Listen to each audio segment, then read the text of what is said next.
Bismillahirrahmanirrahim. Assalamualaikum warahmatullahi wabarakatuh. Selamat pagi anak-anak yang hebat. Bagaimana kabar kalian pada hari ini? Tentunya dalam keadaan sehat ya. Pada pagi hari ini kita akan memasuki materi pertama dalam semester 2 di tahun pelajaran 2020-2021 dalam mata pelajaran BCOK. Sebelum masuk materi, Pak Bangun tidak bosan-bosannya mengingatkan kepada anak sekalian untuk tetap menetapkan protokol kesehatan. Ya, apa itu? 3M. M yang pertama, memakai masker saat anak-anak beraktivitas di luar rumah. M yang kedua adalah mencuci tangan dengan sabun dan air yang mengalir sesudah ataupun setelah anak-anak berkegiatan. Dan M yang ketiga adalah menjaga jarak aman atau untuk sementara waktu anak-anak untuk menghindari kerumunan terlebih dahulu. Dan jangan lupa untuk senantiasa berolahraga agar tubuh kita sehat. Dan jangan lupa ya untuk makan makanan yang bergizi. Dan jangan lupa satu lagi untuk tetap melaksanakan ibadah-ibadah kita, ibadah wajib maupun ibadah sunnah. Bab 6. Rangkaian pola gerak dominan senam. Materi pembelajaran 1. Memahami pola gerak dominan senam. 2. Rangkaian pola gerak dominan senam lantai. Memasuki materi pertama yaitu memahami pola gerak dominan senam. Pengertian senam. Senam adalah salah satu cabang olahraga yang melibatkan seluruh anggota tubuh. Nah, di sini berarti seluruh anggota tubuh kita dari ujung kepala sampai dengan ujung kaki digunakan untuk olahraga senam. Yang dibutuhkan saat melakukan senam adalah kekuatan, kecepatan, keseimbangan, keserasian, dan keindahan gerak. Olahraga senam selain menyehatkan, juga termasuk olahraga yang menyenangkan. Senam lantai adalah senam yang dilakukan di lantai. Senam lantai dapat dilakukan dengan dan tanpa alat. Untuk melakukan senam lantai dibutuhkan penguasaan pola gerak dominan. Pola gerak dominan senam adalah merupakan dasar atau landasan untuk semua keterampilan gerak senam yang lebih sulit atau awalan dalam mengembangkan semua keterampilan senam. Tujuannya untuk meningkatkan kebugaran jasmani. Matras digunakan sebagai media pengaman. Matras akan membuat pesenam lebih nyaman dan terhindar dari cedera. Kita akan membahas beberapa pola gerak dominan senam yang harus kita kuasai untuk melakukan senam lantai.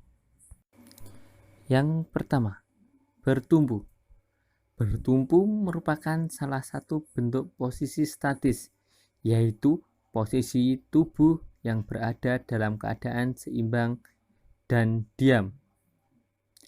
Bertumpu dapat dilakukan dengan kaki, tangan, punggung, kepala, atau bagian tubuh yang lain.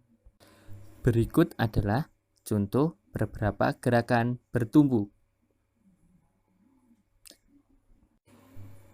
2. Bergantung. Bergantung masih merupakan salah satu bentuk posisi statis. Bergantung dilakukan dengan kedua lengan yang berpegangan pada palang tunggal ataupun palang sejajar. Manfaat bergantung adalah untuk meningkatkan kekuatan dan daya tahan otot. Di samping adalah contoh gerakan bergantung. 3. Keseimbangan. Keseimbangan masih merupakan salah satu bentuk posisi statis. Keseimbangan dilakukan dengan memusatkan tubuh pada bagian titik tertentu. Ada beberapa macam keseimbangan. Yang pertama, keseimbangan dengan 1 atau 2 kaki. 2. Dengan pinggul. 3. Dengan lutut. Dan 4. Dengan 1 atau 2 tangan.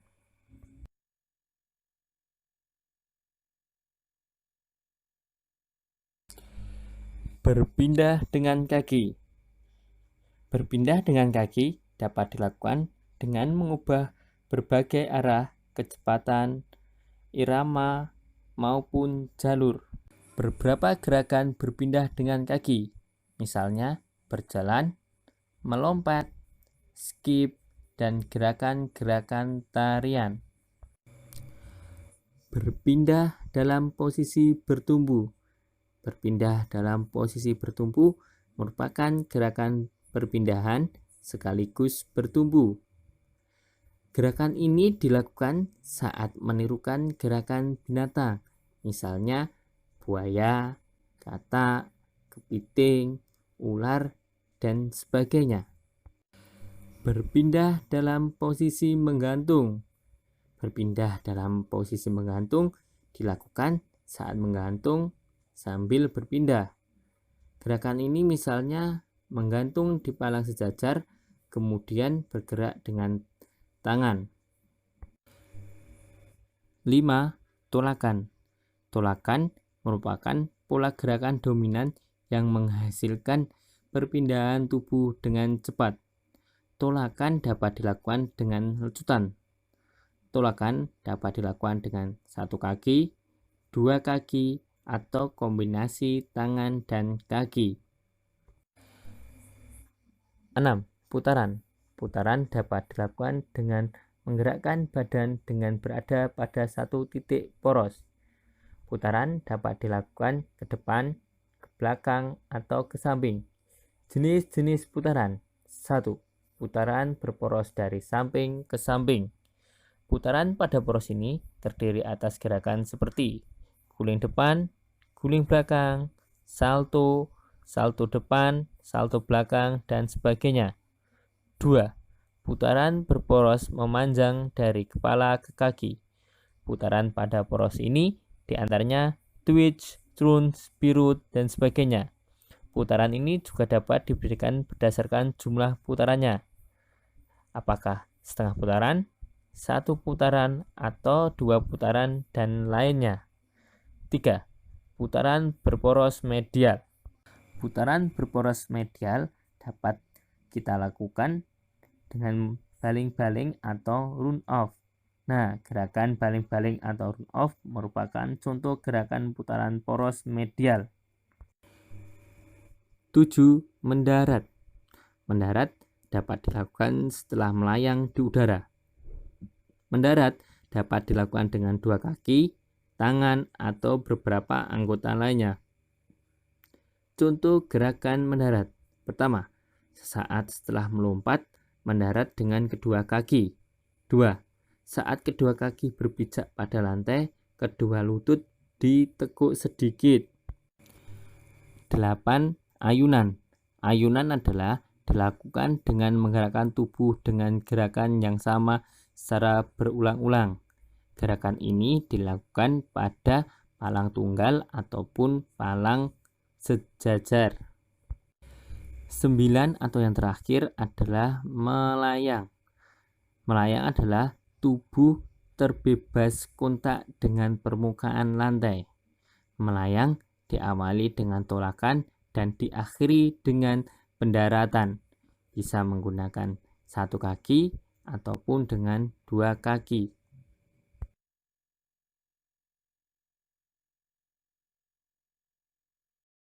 Nah, anak-anak, setelah tadi ada penjelasan tentang materi pertama pada semester ini, Pak Bangun mengingatkan sekali lagi kepada anak-anak sekalian untuk tetap menerapkan protokol kesehatan, yaitu dengan 3M, yaitu dengan menggunakan masker saat beraktivitas di luar ruangan, mencuci tangan dengan sabun dan air yang mengalir sesudah ataupun setelah beraktivitas, menjaga jarak aman atau hindari kerumunan terlebih dahulu saat ini.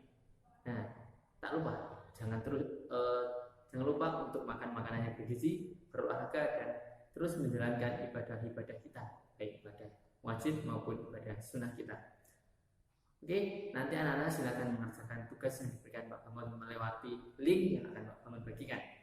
Hari ini cukup sekian dari Pak Bangun, kurang dan lebihnya mohon maaf. Assalamualaikum warahmatullahi wabarakatuh.